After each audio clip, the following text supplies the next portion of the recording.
പറഞ്ഞു കൊടുക്കണം. കോമ്പറ്റീഷനേക്കാളും അപ്പുറം നമ്മൾ അവരിൽ നിന്ന് എന്താണ് പഠിക്കാൻ പറ്റുന്നത്, അല്ലെങ്കിൽ അവരോടൊപ്പം എങ്ങനെ മുമ്പോട്ട് പോകാനായിട്ട് സാധിക്കും. ഇപ്പം നോക്കുകയാണെങ്കിൽ ഇപ്പം മലയാള സിനിമയിലെ സൂപ്പർ സ്റ്റാർസ് എന്ന് പറയുന്ന മെയിൻ പില്ലറുകൾ എന്ന് പറയുന്ന ആൾക്കാർ നമുക്ക് ലാലേട്ടൻ എത്രയോ വർഷങ്ങളായിട്ട് നമ്മുടെ വേദിയിലുള്ളതാണ്. അതേപോലെ തന്നെ ശേഷം വന്നവരാണെങ്കിലും ഇപ്പോൾ കൂടെയുള്ളവരാണെങ്കിലും എനിക്ക് ശേഷം വന്നവരാണെങ്കിലും എല്ലാവരും ഈ സിനിമ ഇൻഡസ്ട്രിയിലുണ്ട്, നിലനിൽക്കുന്നുണ്ട്. അപ്പോൾ എല്ലാവർക്കും ഒരു സ്പേസും അവർ നമ്മൾ ചെയ്യുന്ന കാര്യങ്ങൾ ഏറ്റവും ആത്മാർത്ഥതയോടുകൂടി ഫുൾ ഓണായിട്ട് വളരെ പാഷനേറ്റ് ആയിട്ട് നല്ല അധ്വാനം ചെയ്തിട്ട് ചെയ്യുകയാണെങ്കിൽ തീർച്ചയായിട്ടും എല്ലാവർക്കും ഒരു സ്പേസ് എല്ലായിടത്തും ഉണ്ട് എന്ന് ഞാൻ വിശ്വസിക്കുന്നത്. സിനിമയിലേക്ക് വരുന്നവർ സിനിമ അഭിനയം മാത്രം ആഗ്രഹിച്ച് വരുന്നവരല്ല ഉള്ളത്. ഇപ്പം എനിക്ക് തോന്നുന്നു നമ്മുടെ തന്നെ ആക്ടേഴ്സിൻ്റെ ഒരു വലിയൊരു വിഭാഗം വേറെ കുറേ കരിക്കുലം അല്ലെങ്കിൽ എഞ്ചിനീയറിംഗ് അല്ലെങ്കിൽ അങ്ങനത്തെ പല പല അക്കാഡമിക്സ് ഒക്കെ പൂർത്തിയാക്കിയിട്ട് അത് കഴിഞ്ഞിട്ട് പാഷൻ്റെ പുറത്ത് സിനിമയിലേക്ക് വന്ന ഒരുപാട് ആൾക്കാരുണ്ട്.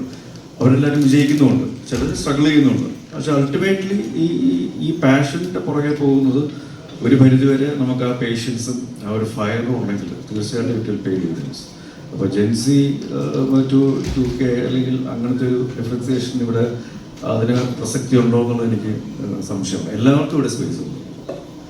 അപ്പോൾ ചാക്കോച്ച എന്തായാലും സിനിമ ഇന്ന് ഇറങ്ങി വലിയ വലിയ വിജയങ്ങളായിട്ട് എല്ലാ തിയേറ്ററിലും ഭയങ്കര റെസ്പോൺസുകൾ ഇനി വന്നുകൊണ്ടിരിക്കുന്നു. ഇനി ഒരുപാട് 100 ദിവസം ഓടി ഇതിന്റെ വിജയാഘോഷത്തെ ഞങ്ങളും പങ്കെടുക്കാൻ ഞങ്ങൾ ആഗ്രഹിക്കുന്നു. ഇതുപോലെ ഒരുപാട് ചിത്രങ്ങൾ ചാക്കോച്ചനെ കാണാൻ പറ്റുന്നത് വീണ്ടും ആഗ്രഹിക്കുന്നു. അപ്പോൾ എന്താണ് ഇനി കാണാനുള്ള പ്രേക്ഷകരോട് പറയാനുള്ളത്? തീർച്ചയായിട്ടും ഈ ഒരു സ്നേഹവും ഒരു സപ്പോർട്ടും തന്നതിനായിരുന്നതിന് നന്ദിയും ഞങ്ങളുടെ സന്തോഷവും അറിയിക്കുകയാണ്.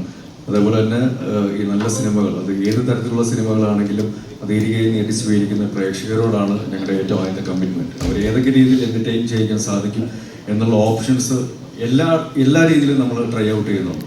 അത് എക്സ്പീരിയൻസ് ഉള്ളവരെന്നോ ഇല്ലാത്തവരെന്നോ ഒരു വ്യത്യാസമില്ലാതെ, അല്ലെങ്കിൽ സിനിമയിൽ പടക്കം ചെന്നവരെന്നോ തറക്കം ചെന്നവരെന്നോ പുതിയ ആൾക്കാരെന്നോ അല്ലെങ്കിൽ വരാൻ പോകാം, അങ്ങനെ ഒരു വ്യത്യാസമില്ലാതെ എല്ലാ തരത്തിലുള്ള രീതിയിലും ആൾക്കാരെ എൻ്റർടൈൻ ചെയ്യുന്ന ശ്രമങ്ങൾ നടക്കുന്നുണ്ട്. അതിൻ്റെ ഒരു യാത്രയിൽ ഞങ്ങളെ കൂടെ ചേർത്ത് നിർത്തിയതിൽ ഒരുപാട് സന്തോഷം. പുതിയ സിനിമകളും പുതിയ കഥാപാത്രങ്ങളും പുതിയ രീതികളുമായിട്ട് വീണ്ടും മലയാള സിനിമ ശോഭിച്ചു നിൽക്കുന്നുണ്ട്.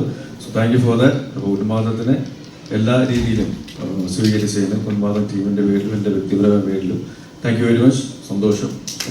Thank you. हिंदी में बात करेंगे या for Panorama Studios, like Rajesh ji was saying, ये बहुत ही इम्पोर्टेंट फिल्म है हमारे लिए एंड बहुत अच्छी टीम थी हमारे साथ.